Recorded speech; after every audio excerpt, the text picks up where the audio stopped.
नमस्कार। आज महाराष्ट्र प्रदेश काँग्रेस कमिटीच्या वतीनं आपल्याला काही माहिती द्यायची आहे आणि त्यानंतर मग काही एक दोन विषयावर मी बोलणार आहे। सर्वात पहिल्यांदा केंद्र सरकारकडून काही समित्या राज्यात आल्या होत्या। त्या समित्यांच्या समोर काँग्रेस पक्षाच्या वतीनं मी पक्षाची बाजू मांडली। पहिली बैठक झाली ती 16व्या वित्त आयोगाचे अध्यक्ष डॉक्टर अरविंद पानगरी आणि त्यांच्या 16व्या वित्त आयोगाचे सदस्य ही मंडळी राज्यातल्या सरकार आणि इतर प्रमुख राजकीय पक्ष व इतर घटकांच्या मतं जाणून घेण्याकरता मुंबईत आले होते। राजकीय पक्षांना निमंत्रित केलं गेलं होतं आणि प्रदेश काँग्रेसनी काँग्रेसचं प्रतिनिधित्व करण्याकरता मला पाठवलं होतं। त्यामुळे ती 8 मेला ती बैठक सह्याद्री अतिथीगृहामध्ये झाली। आता आपल्याला सर्वांना माहिती आहे की वित्त आयोगाचं काम काय असते, घटनात्मक तरतूद आहे आणि देशात केंद्र सरकार जे काही कर गोळा करतं त्यातल्या कराचा काही वाटा हा प्रत्येक राज्याला दिला जातो। आता किती टक्के वाटा राज्याला द्यायचा आणि कुठल्या राज्याला किती टक्के द्यायचा हे काम वित्त आयोग करतं आणि 16 वित्त आयोग देखील ते काम करेल। आणि वाटणी करताना कशा प्रकारे केली पाहिजे याबद्दल काँग्रेस पक्षाच्या वतीने मी काही महत्वाचे मुद्दे मांडले की मी सगळे सांगणार नाही, पण सध्या एकूण जे कर गोळा होतात त्यापैकी 41% रक्कम ही राज्यांना वाटली जाते आणि उर्वरित रक्कम केंद्र सरकार आपल्याकडे ठेवते। आमची पहिली मागणी होती की जर आपण कोऑपरेटिव्ह फेडरलिझमचं तत्व मान्य केलं तर त्यामध्ये केंद्र सरकार आणि राज्य सरकार यामध्ये कोणी उच्च नीच नाही आहे, दोघांनाही समसमान अधिकार आहेत। कारण आपण हे संघराज्य करताना सर्व घटक राज्यांनी एकत्र येऊन हे संघराज्य तयार केलेले अशी संविधानाची संकल्पना आहे। मग त्यामध्ये संघराज्य वरिष्ठ, ज्येष्ठ आणि राज्य सरकार हे कनिष्ठ ही कल्पना योग्य नाही आहे। आमची काँग्रेस पक्षाची पहिली मागणी होती की कराची वाटणी 50-50% झाली पाहिजे। केंद्रानं 50% ठेवावे तर 50% सर्व राज्यांना काही निकषाप्रमाणे लोकसंख्या असेल, क्षेत्रफळ असेल, मागासलेपणा असेल, त्या जो काही निकष तुम्ही ठरवाल त्या निकषाप्रमाणे राज्यांना द्यावीत ही पहिली मागणी। दुसरी महत्वाची मागणी की काही कर केंद्र सरकार हा उपकराच्या रूपानं आणि अधिभाराच्या रूपानं सेस अँड सरचार्जेस या रूपानं गोळा करते आणि ही टक्केवारी खूप जास्त आहे। पेट्रोलवर सरचार्ज, डिझेलवर सरचार्ज, रोड फंड वगैरे, मग शिक्षण उपचार्ज, काही अनेक बरेचसे उपकर आहेत। ते कर विभाजित केले जात नाहीत, ते पैसे 100% केंद्र सरकार आपल्याकडे ठेवते।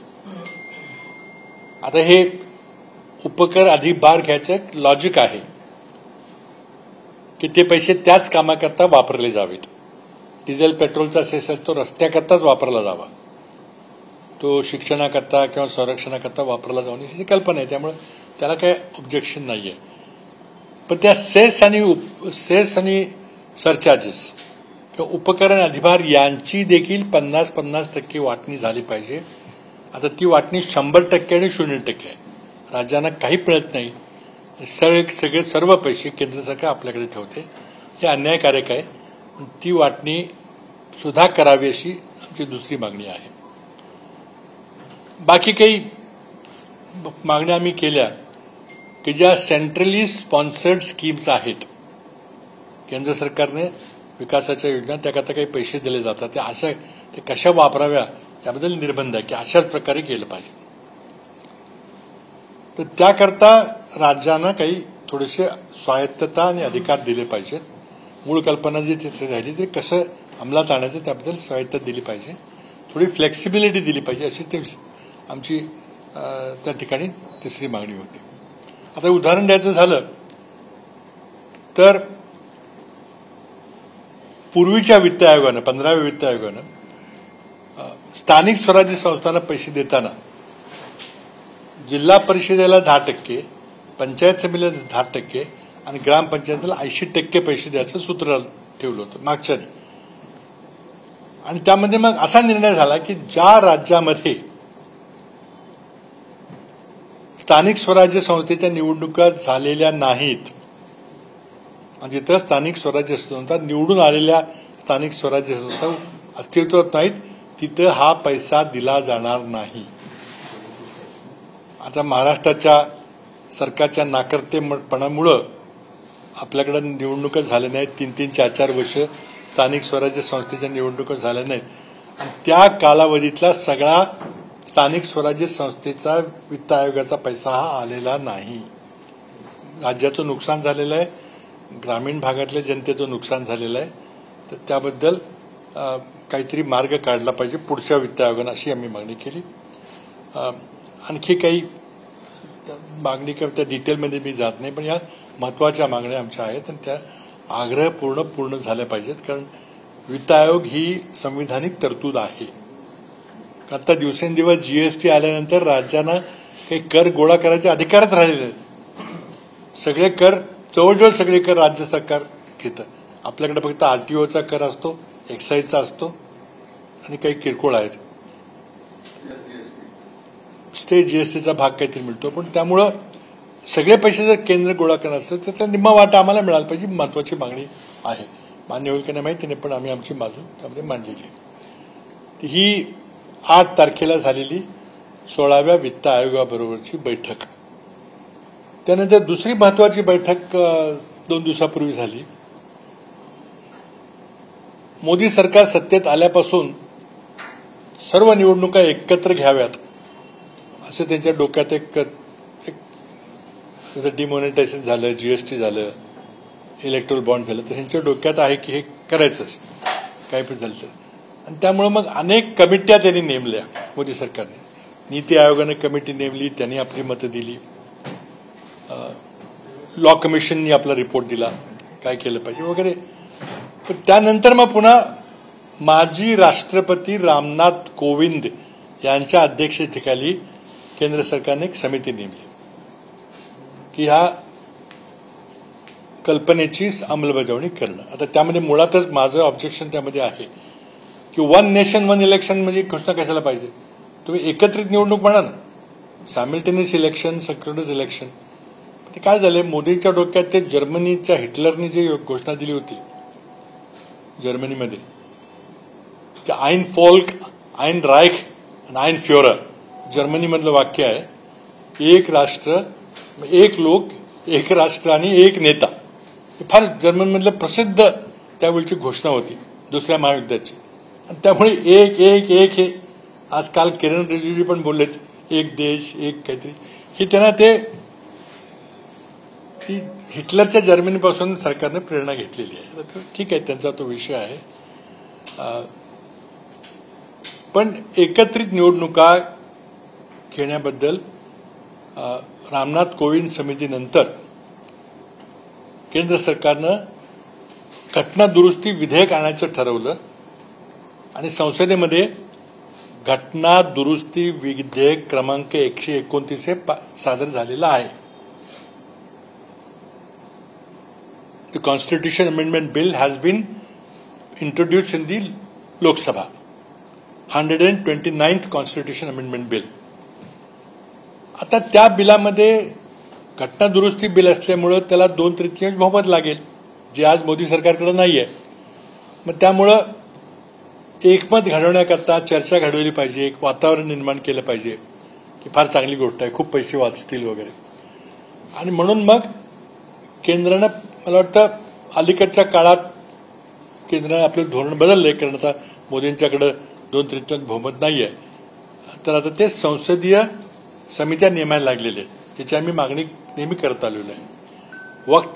वक्फ बिलाच्या बाबतीत देखील संयुक्त संसदीय समिती नेमली आणि आता या एकत्रित निवडणुकीच्या बाबतीमध्ये देखील संयुक्त समिती नेमलेली. ती मला वाटतं जवळजवळ 41 सदस्य त्यामध्ये राज्यसभा आणि लोकसभेचे आहेत. त्याचे अध्यक्ष ॲडव्होकेट पी चौधरी म्हणून भाजपचे खासदार आहेत, ते अध्यक्ष. तर त्या समितीने आत्ता मुंबईचा दौरा केलेला आहे 3-4 दिवसाचा. त्या दिवशी राजकीय पक्षांच्या नेत्यांना आणि माजी विधानसभा अध्यक्ष आणि माजी मुख्यमंत्री यांना वेगळी कॅटेगरी करून निमंत्रित केलं. मला माजी मुख्यमंत्री या कॅटेगरीमध्ये केलं होतं. मी गेलो आणि पक्षाने पण सांगितलं की तुम्ही जाताय तर तुम्हीच पक्षाची मतं त्या ठिकाणी मांडा.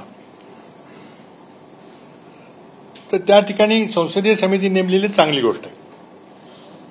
ही समिती जर सिटिझनशिप लॉ जेव्हा झाले, देशात दंगा झाला, तेव्हा जर त्यांनी ही कमिटी नेमली असती आणि चर्चा करून जर निर्णय घेतला असता, किंवा कृषी विधेयक जेव्हा बदलायचा निर्णय, एकतर्फी निर्णय मोदी सरकारने घेतला, त्यावेळेला संसदीय समितीची त्यांना आठवण आली नाही.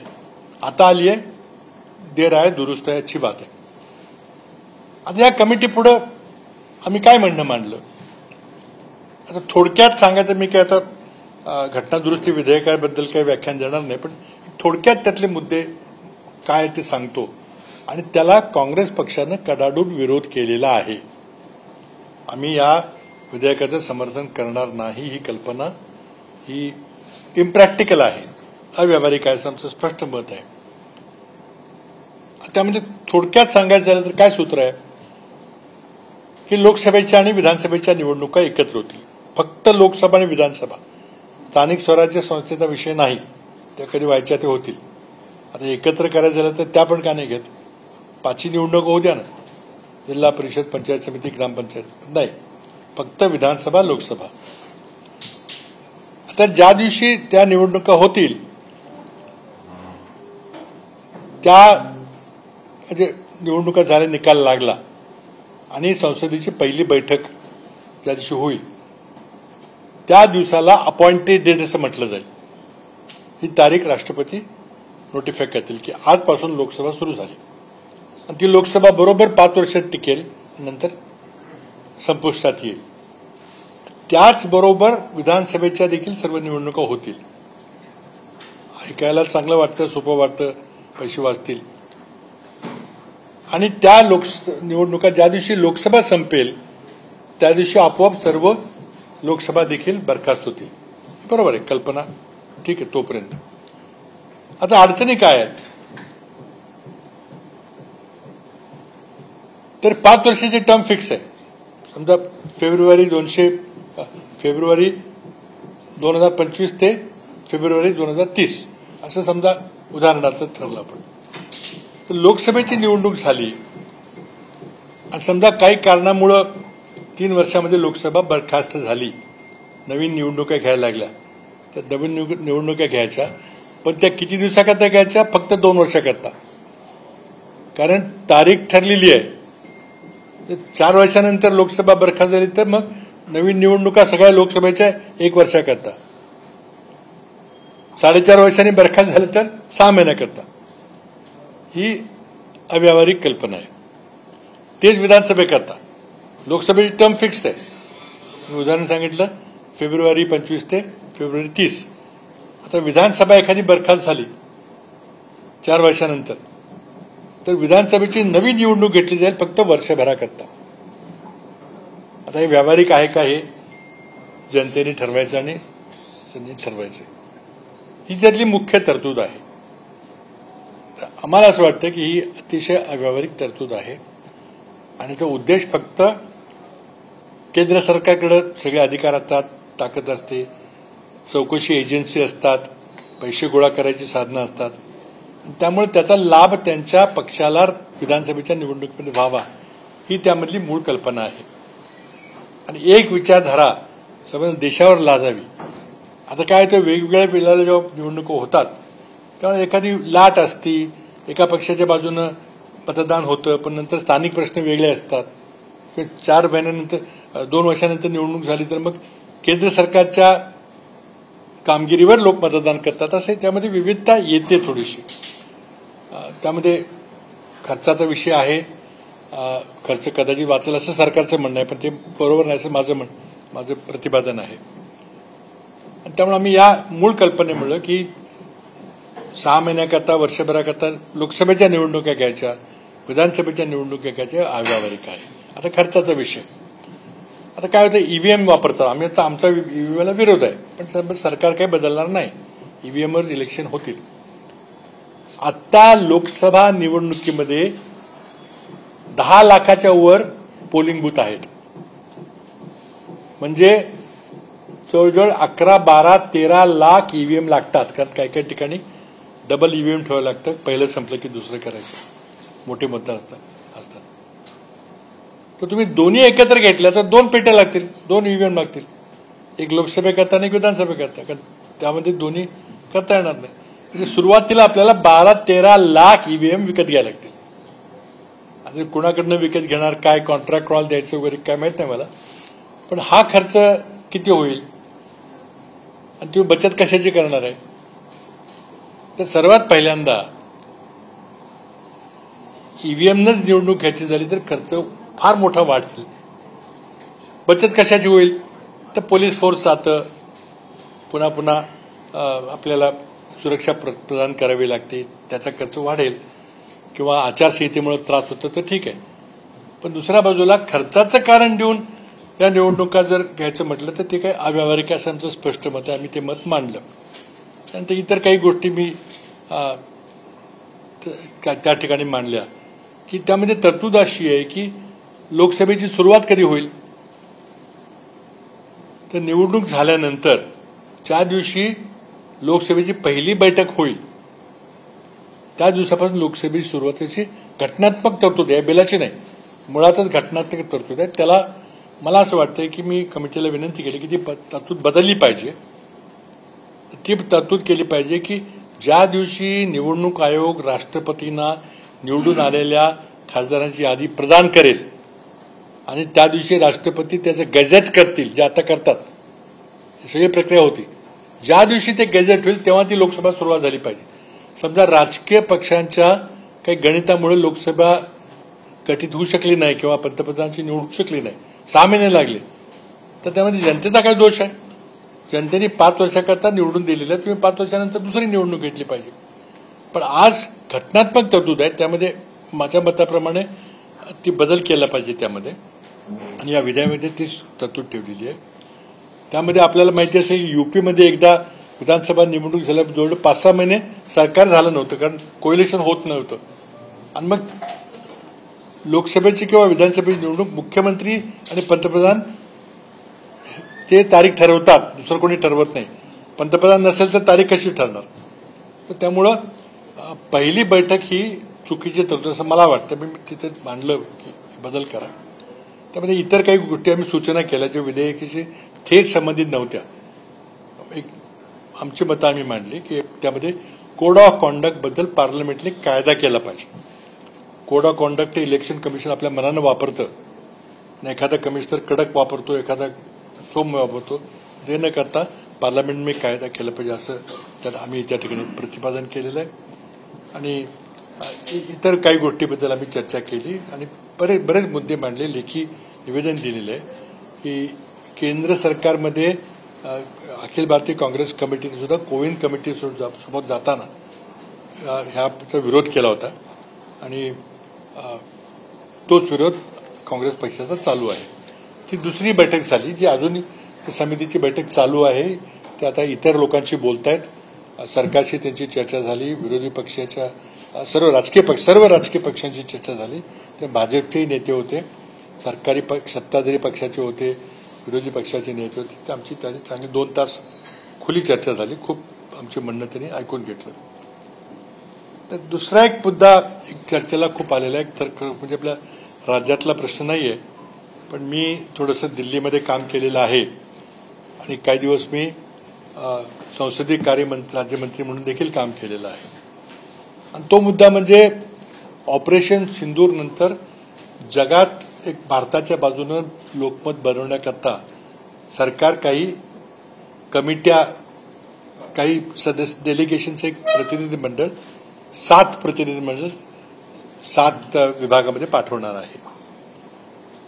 आणि त्याचं नेतृत्व 4 सत्ताधारी पक्षाच्या खासदारांच्याकडे आहे आणि 3 विरोधी पक्षाच्या खासदारांना किंवा इतर पक्षाच्या खासदारांना नेतृत्व दिलेलं आहे. ती माहिती तुम्हाला आहे, माझ्याकडे सगळी यादी आहे. त्यामध्ये थोडासा वाद निर्माण झालेला आहे. काँग्रेस पक्षाने काही नावं सुचवली होती, त्यातली नावं काही सरकारने घेतली नाहीत आणि त्यामुळे मला वाटतं हे मिसअंडरस्टँडिंगच्यामुळे झालेलं आहे दोन्ही पक्षाकडून. हे दुर्दैवी आहे, कारण शेवटी उद्देश काय आहे की देश एकसंघ आहे. आमचे राजकीय मतभेद बाजूला ठेवून मी आमच्या देशाच्या वतीनं आंतरराष्ट्रीय पातळीवर मी मांडी मानतो. ते हे करत असताना मुळात कुणाला पाठवायचं आणि कुणाला पाठवायचं यातच जर मतभेद झाले तर एक चांगला मेसेज जात नाही. आणि त्यामुळे मला वाटतं की संसदीय कार्यमंत्री किरण रिजिजू यांनी हे प्रकरण आणखी चांगल्या प्रकारे हाताळायला पाहिजे होतं. माझी संसदीय कार्यमंत्री म्हणून माझा जो अनुभव आहे ते मी एवढंच सांगू इच्छितो की काही जेव्हा परदेशी शिष्टमंडळ जातात ती पार्लमेंटरी डेलिगेशन असतात. संसदीय शिष्टमंडळामध्ये त्यामध्ये फक्त विद्यमान खासदार दोन्ही सभागृहाचे असतात, इतर कोणी नसतं. स्टाफ वगैरे असतो पण इतर सदस्य म्हणून कोण नसतं. That is parliamentary delegation. आता हे युनोच्या वार्षिक अधिवेशनाकरता जातं, आंतरराष्ट्रीय पार्लमेंटरी संघाची ज्या वार्षिक बैठक आहे त्याला जातं, किंवा लोकसभेचे अध्यक्ष, राज्यसभेचे सभापती हे काही शिष्टमंडळ घेऊन मित्रत्वाच्या भेटी देतात आणि त्यामध्ये काही खासदारांना बरोबर घेऊन जातात. तर दे आर ऑल पार्लमेंटरी डेलिगेशनची संसदीय शिष्टमंडळ असतात. त्याच्या संख्येत ठरलेले आहेत. त्या शिष्टमंडळामध्ये संसदेमध्ये जितक्या पक्षाचं जे बलाबल असेल त्या प्रमाणामध्ये सदस्य जातात आणि आपल्या पक्षाच्या वतीनं कुणाला पाठवायचा संपूर्ण अधिकार त्या पक्षाच्या प्रतोदना असतो. This is the convention for parliamentary delegation. आता हे जे डेलिगेशन आहे, ही 7 डेलिगेशन आहेत, ही पार्लमेंटरी डेलिगेशन नाहीत, कारण त्यामध्ये खासदार नसलेले काही सदस्य आहेत आणि एक परराष्ट्र खात्याचा माजी सनदी अधिकारी आहे. 8 लोक 9 लोकांचे सदस्य आहे. तर त्यामुळं संसदीय शिष्टमंडळाची संख्या त्याला लागू होत नाहीत आणि सरकारने मग आपल्याला वाटेल ती माणसं घ्यावीत, त्या लोकांना निमंत्रण द्यावं, ते आले तर येतील नाही ते येणार नाहीत. तर हे न करता संसदीय कार्यमंत्र्यांनी काँग्रेस पक्षाला अधिकृत विनंती केली की तुम्ही काही नावं सुचवा. त्यांच्या विनंतीनुसार काँग्रेस पक्षाने काही नावं सुचवली आणि सुचवल्यानंतर ते नावं सरकारने घेतली नाहीत. एखादं नाव घेतलं. मग विचारलं कशाला? माझा सवाल असं, विचारलं कशाला? हे सरकारी शिष्टमंडळ आहे. तुम्ही त्या सदस्याला सांगा तू येतोस का बाबा, तू हो म्हणेल नाही तर नाही म्हणेल, आपल्या पक्ष नेतृत्वाला विचारेल. पण तुम्ही विचारलं पहिल्यांदा जे संसदीय शिष्टमंडळाकरता जी प्रथा आहे त्याप्रमाणे, कारण हे संसदीय शिष्टमंडळ नाही आहे, हे गव्हर्नमेंट शिष्टमंडळ आहे. तरी विचारलं, तुम्ही नावं दिली आणि त्यानंतर तुम्ही ती नावं फेकून दिली. हे ज्या उद्देशाने आपण हे शिष्टमंडळ परदेशी पाठवतोय, देश एकसंघ हे दाखवण्याकरता, ते सुरुवात तुम्ही अशा वादातनं केली तर हे काही बरोबर नाही. सरकारला हे हाताळता आलं असतं, पण सरकारला यामध्ये राजकारण करायचं होतं, माझं स्पष्ट मत आहे. आता तो विषय संपलेला आहे. काँग्रेस पक्षाने सांगितलं हरकत नाही, जरी काही झालं असलं तरी बाहेरचा वाईट मेसेज जाऊ नये म्हणून आम्ही लोक जातील आणि आपली बाजू मांडतील. तर ते मला वाटतं की सरकारनं चांगल्या प्रकारे हाताळायला पाहिजे होतं, ते हाताळलं नाही.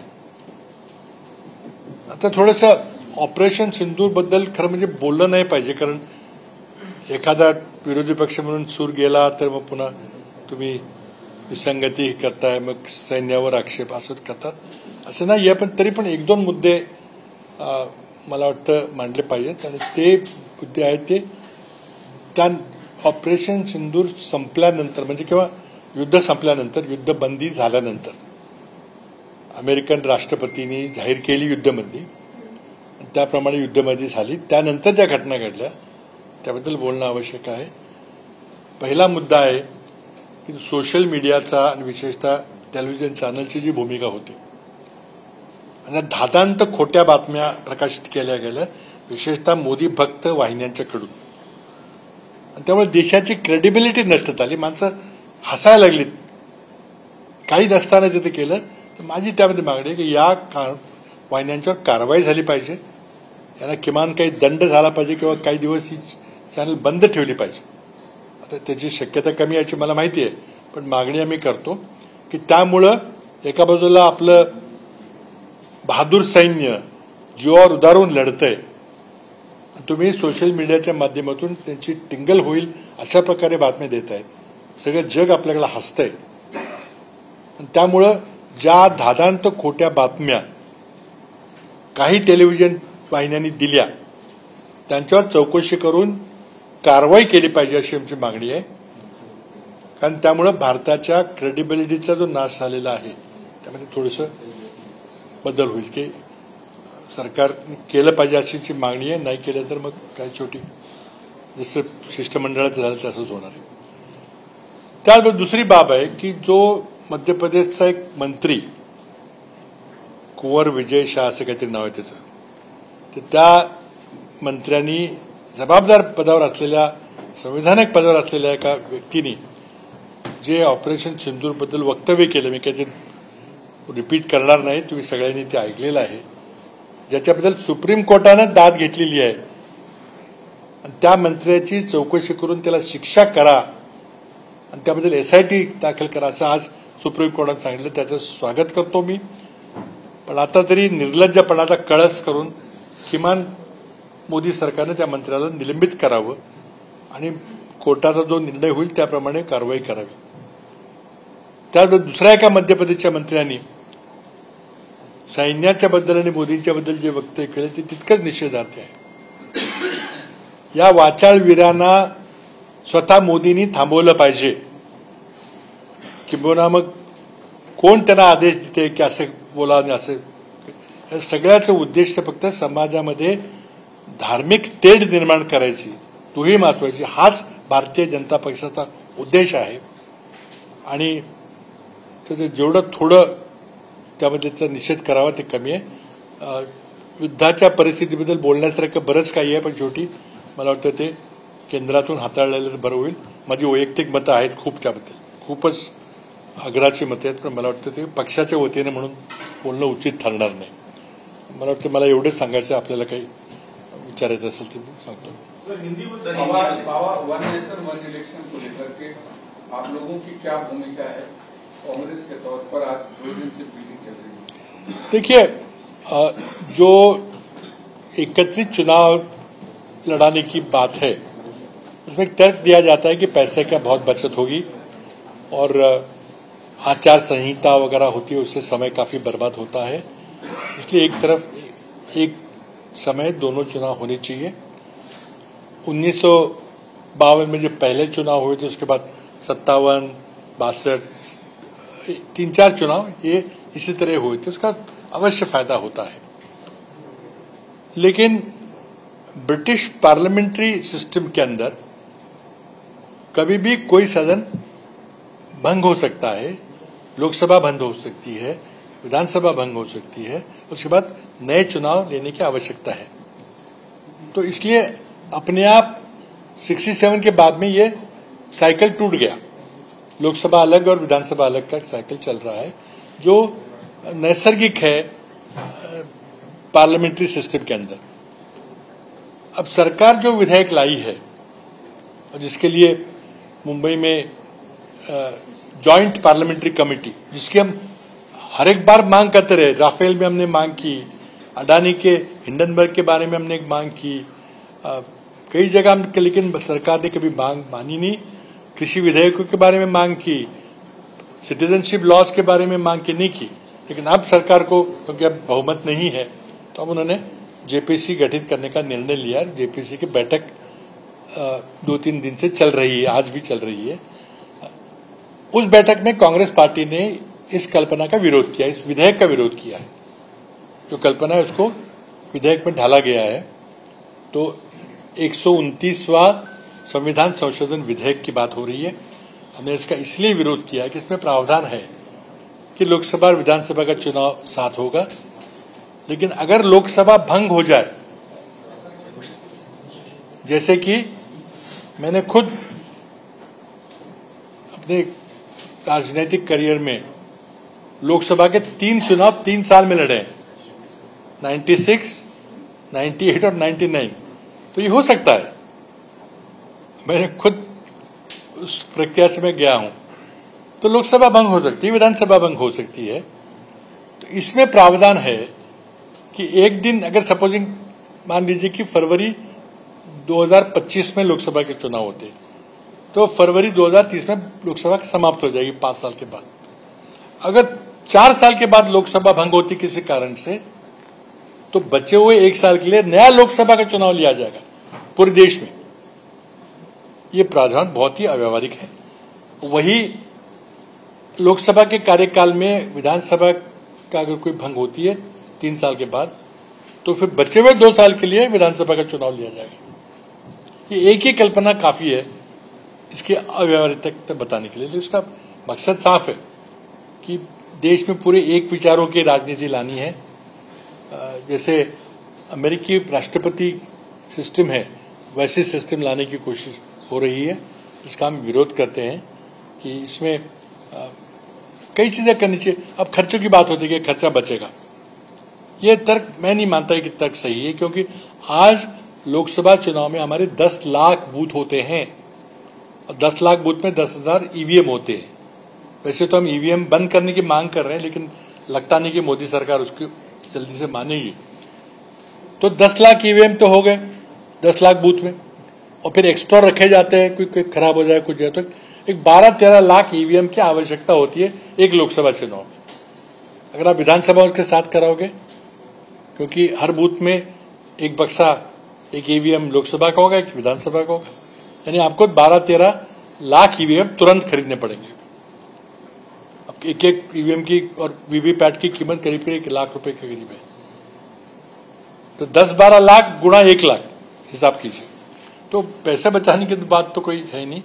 और जनतंत्र के लिए पूरी हमारी सरकार की बुनियाद जो जनतंत्र है, उसके लिए अगर 1,500 करोड़ ज्यादा खर्च हो जाए तो कोई बात नहीं, लेकिन उस व्यवस्था में जनता का विश्वास होना चाहिए, जैसे आज ईवीएम में नहीं है।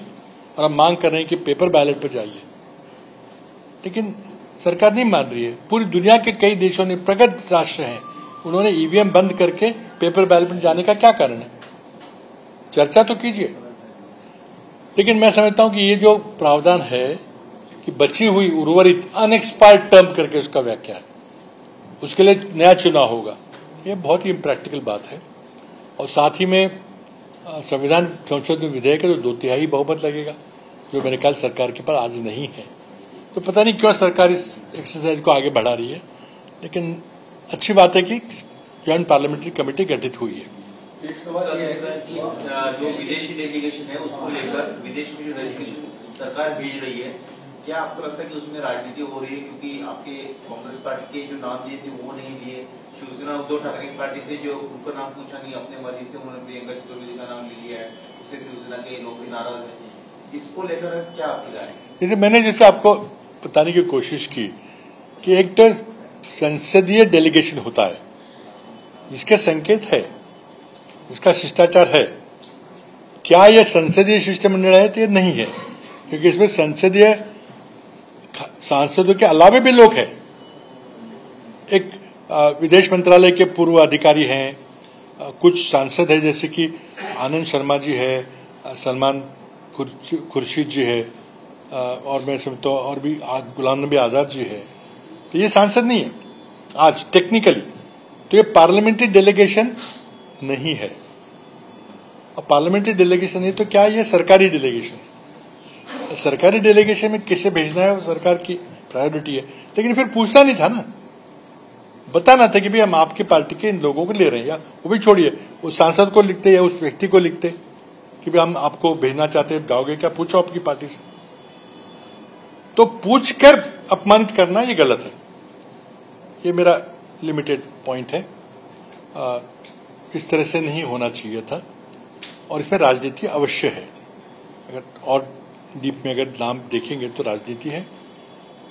कोई संकेत हो सकते थे कि भी सारे पूर्व विदेश मंत्रियों को भेजिए, सारे पूर्व गृह मंत्रियों को भेजिए, सारे पूर्व रक्षा मंत्रियों को भेजिए। अभी संसदीय जो समिति होती है तीनों विभाग उनके चेयरमैन को भेजिए। कुछ संकेत करते तो उसमें राजनीति नहीं दिखती, अब उसमें राजनीति साफ दिख रही है। तो ऐसे राष्ट्रीय सुरक्षा के मामले में भी दूसरी बात मैं एक बताना चाहूंगा जो पहले नहीं बताई, कि हमारी मांग है कि सर्वदलीय बैठक हो और उसकी अध्यक्षता प्रधानमंत्री करें। वो मांग अभी तक पूरी नहीं हुई है। और दूसरी हमारी मांग है कि संसद का विशेष अधिवेशन बुलाया जाए। मैं सिर्फ 2-3 उदाहरण दूंगा। 1962 Chinese war, prime minister Jawaharlal Nehru, पूरे संसद के अधिवेशन में चर्चा हुई, पंडित जी की बहुत खिंचाई हुई, काफी आरोप किए गए कि आपके नेतृत्व में चुनाव लड़ाई ऐसी चल रही है। पंडित जी ने हमेशा हर दिन आके ब्रीफ किया कि आज लड़ाई में क्या हुआ है, कल क्या हुआ है, परसों क्या हुआ है। He faced the parliament boldly. 1971 war, Indira ji ने पब्लिक मीटिंग ली रामलीला मैदान में, 10 लाख लोगों की पब्लिक मीटिंग ली। उधर लड़ाई चल रही है। विदेशी राजदूत ने कहा कि क्या कर रहे हैं आप, एक आध बम गिर जाए तो क्या होगा। इंदिरा जी ने संसद से ऊपर जनता, डायरेक्ट स्टेट जनता से संसद संपर्क रखा। कारगिल वॉर में वाजपेयी जी थे, संसद का अधिवेशन चल रहा था, कारगिल वॉर शुरू हो गया था, संसद का बंद नहीं किया, चलता गया। वाजपेयी जी विपक्ष के नेता थे।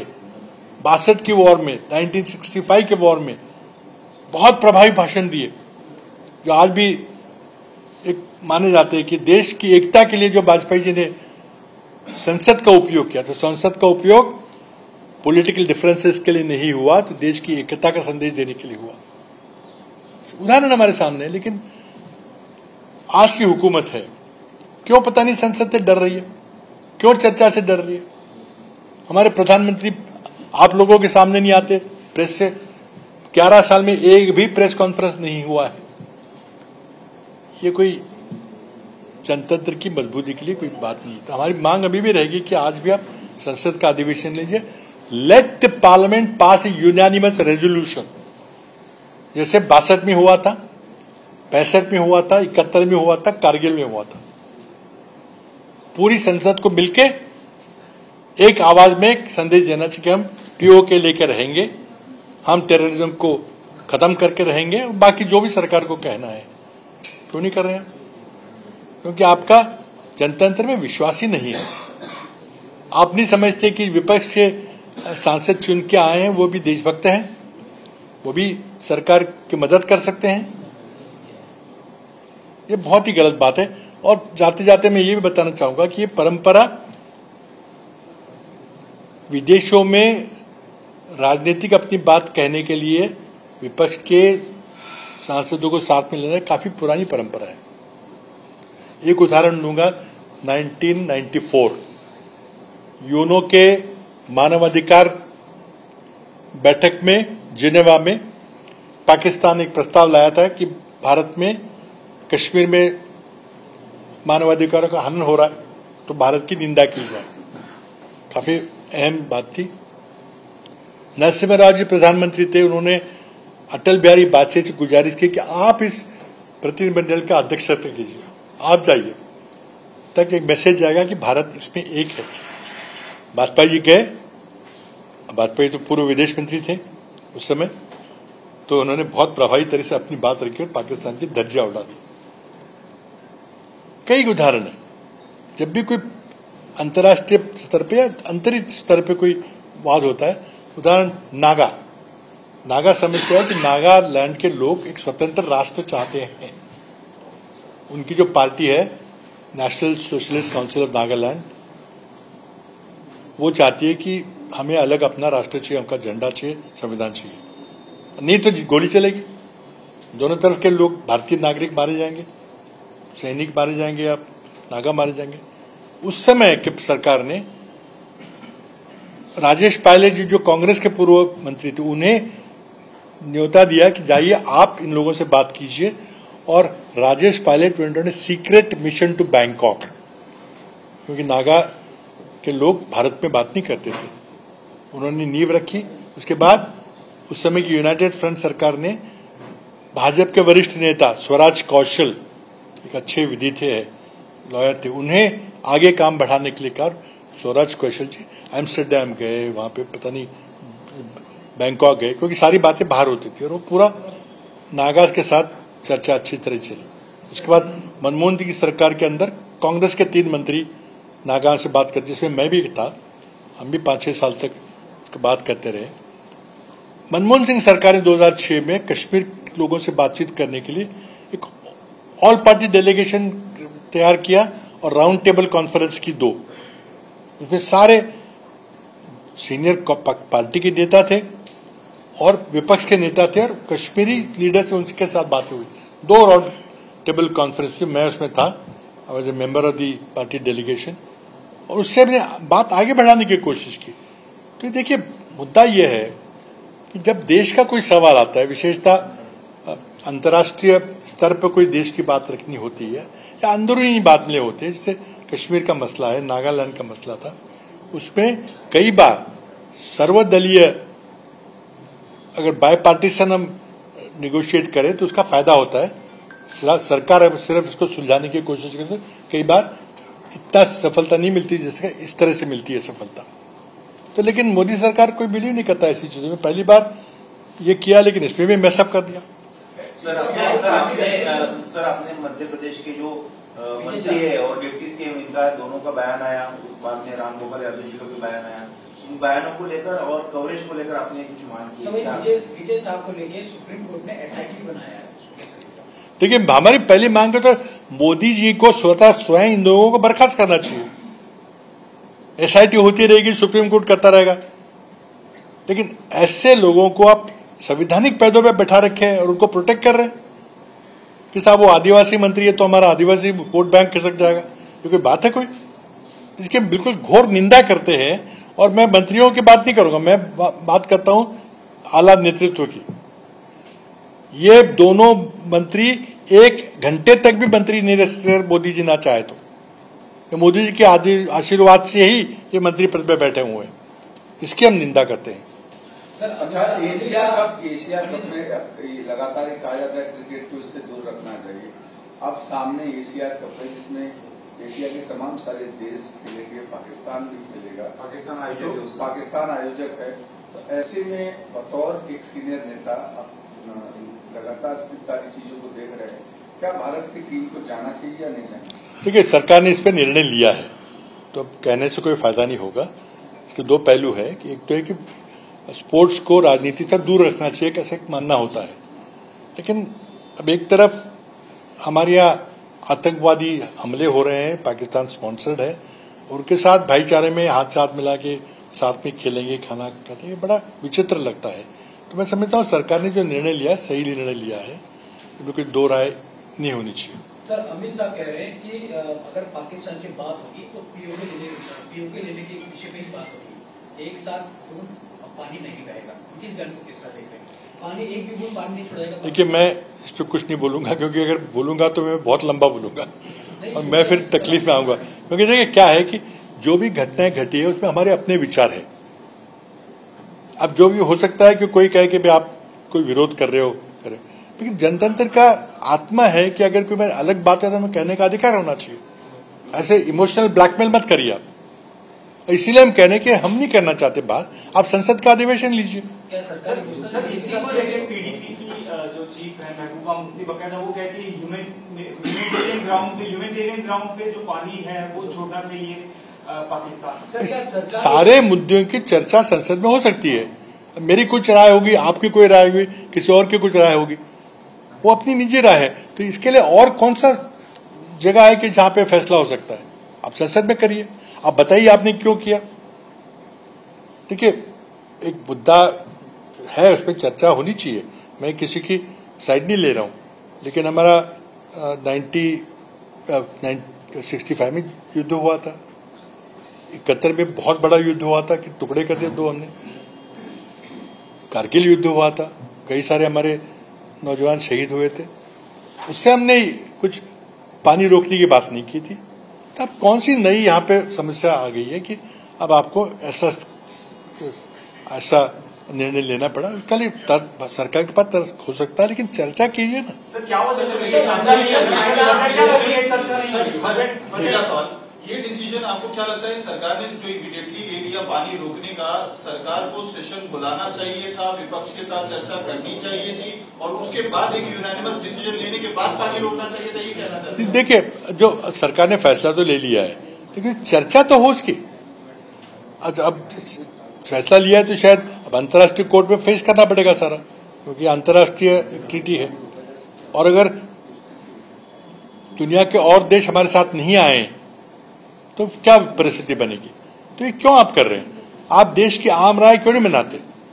अगर एक आवाज में कहते कि चलो ये करिए तो एक उसका अलग वेट होता। एक सवाल ये है कि आप चूंकि नियमों में रहे, क्या इतना पानी रोक पाना सरकार के लिए संभव है क्या?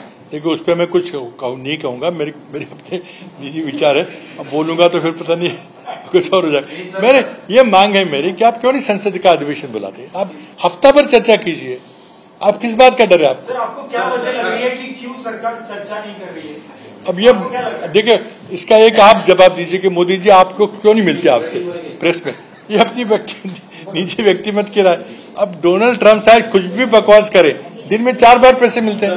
लेकिन राहुल गांधी पूछ रहे हैं कि कितने एयरक्राफ्ट गिराए हैं, कितना नुकसान हुआ है। देखिए, ये चर्चा तो अंतर्राष्ट्रीय मीडिया में हो रही है, तो क्या हम उसको नजरअंदाज कर सकते हैं? करें तो कर दिए, कोई बात नहीं। लेकिन दुनिया में तो कुछ बात हो रही है, तो आप क्यों उसका पुरजोर विरोध करते कि सब छूटे करके? ये नहीं हो रही तो नेचुरली सवाल तो उठेंगे। तो इसलिए क्या है कि देखिए, आज I don't think I should say that. I think I'll be very happy to discuss personally, privately on all these issues. Rahul Gandhi की जो बयान था विदेश मंत्रालय को लेकर, कि विदेश मंत्रालय ने पहले पाकिस्तान को इन्फॉर्म किया। बीजेपी कह रही कि जो है हमने लगातार चेतावनी दी थी, लेकिन राहुल गांधी एक बार फिर जो है पाकिस्तान की भाषा बोल रहे हैं, पाकिस्तान को मदद हुई ऐसे बोल रहे हैं। जो उनका बयान आता है, राहुल गांधी का बयान आया। नहीं, कौन सी बात की बात कर रहे हैं? फॉरेन डेलीगेशन मैंने किया तो इसके बारे में पाकिस्तान को बताया था, जिस पर राहुल गांधी का कहना है कि हमारे कितने सैनिक जो है इसमें शहीद हुए हैं, हमारे कितने एयरक्राफ्ट के नुकसान हुए हैं। मेरा सवाल डायरेक्टली एस जयशंकर से यही है, इसका जवाब दे। बीजेपी इसका मुद्दा, देखिए, ये बहुत अहम मुद्दा है, ये बहुत ही अहम मुद्दा है। राहुल गांधी जो कह रहे थे सही, 100% सही है कि क्या आपने दुश्मन को बताया कि इतने बजे ऐसे हमला करने वाले हैं, तो जो सरप्राइज एलिमेंट होता है वो खत्म हो गया और प्रतिकार करने की तैयारी करने का समय मिल गया। तो क्या है, सवाल नहीं उठेगा? सवाल सरकार के पास हो सकता है जवाब हो, लेकिन दीजिए ना जवाब सही जगह पे। या तो प्रेस कॉन्फ्रेंस से जवाब दीजिए या संसद का अधिवेशन बुलाइए। क्या ये सवाल जो राहुल जी ने उठाया क्या गलत सवाल है? क्या ये इसका सवाल, इसका जवाब देश को नहीं देना चाहिए, भारत की जनता को नहीं देना चाहिए? क्या आपने जो किया वो सही किया कि नहीं किया? क्या आपका तर्क हो सकता है? आप बताइए जनता को।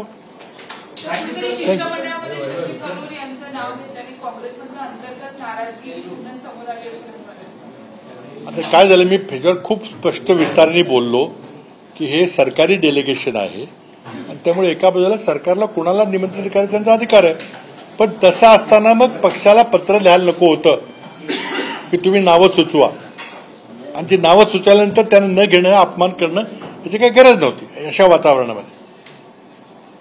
आशिया कपमध्ये भारताचे आशिया कपमध्ये भारतीय खेळाडू सहभागी होणार की नाही याबाबत सुद्धा चर्चा सुरू आहे. झालं ना, ती चर्चा झाली. सरकारने निर्णय घेतलेला आहे की आम्ही पाकिस्तान जिथं असेल तिथं आम्ही भाग घेणार नाही, किंवा पाकिस्तान जर आयोजित करत असेल तर आम्ही त्यामध्ये भाग घेणार नाही. हा सरकारने निर्णय घेतलेला आहे. बीसीसीआई ने प्रेस रिलीज जारी किया है और कहा है कि इस तरह के स्पेकुलेशन पर ज्यादा चर्चा ना करें. बीसीसीआई ने अभी तो कोई फैसला नहीं लिया है कि एशिया कप में खेलना है कि नहीं खेलना है, क्योंकि फैसला सरकार का होगा. बीसीसीआई अपना कुछ भी कर सकती है. अगर सरकार कहे कि नहीं करोगे तो क्या बीसीसीआई अपने आप करेगी? सर देखिए, ये अल्टीमेटली ऐसी चीजों में जब अंतर्राष्ट्रीय विवाद युद्ध की परिस्थिति है उसमें तो अंतिम फैसला लेने का अधिकार सरकार को है. सरकार को खेलना नहीं चाहिए क्या आपको लगता है? नहीं, देखिए, सरकार जो भी निर्णय लेती है उसका तर्क बताएं, लोगों को विश्वास में ले, विपक्ष को विश्वास में ले, लेकिन सरकार का अधिकार बीसीसीआई का नहीं है.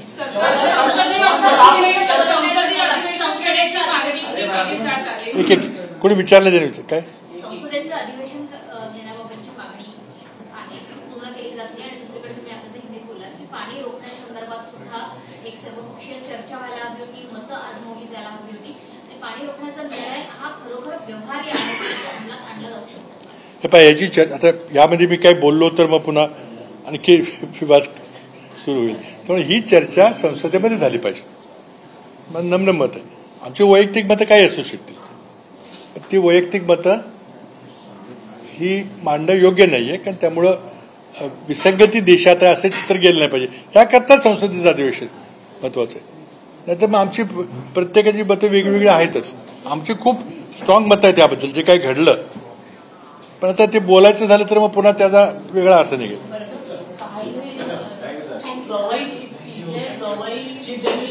कॉमेंट केली प्रोटोकॉल पाळला गेला नाही ते मला त्याची काही माहिती नाही, पण जर मुख्य न्यायाधीश सरन्यायाधीश बोलले असते तर ते योग्य असेल आणि सरकारने त्याची दखल घेतली पाहिजे. कारण शेवटी ते म्हणाले ते खरं आहे की 3 स्तंभ आहेत संविधानामध्ये आणि प्रत्येकाने एकमेकाचा आदर ठेवला पाहिजे. आता तसं व्यावहारिक म्हणजे आता होत नाहीये. म्हणजे 3 स्तंभ आहेत हे मी विश्वास ठेवत नाही. संविधानात लिहिलेलं आहे, पण व्यवहारामध्ये एकच स्तंभ आहे, तो म्हणजे मोदी. दुसरा काही स्तंभ नाही. कारण संसदेला काय अधिकार नाही, काहीच करता येत नाही. आणि ह्याच्यात सुद्धा सुप्रीम कोर्टावर सुद्धा सरकारचा कसा अंकुश आहे आपण बघतोय. याची चर्चा झाली पाहिजे, पण तो वेगळा विषय. थँक्यू.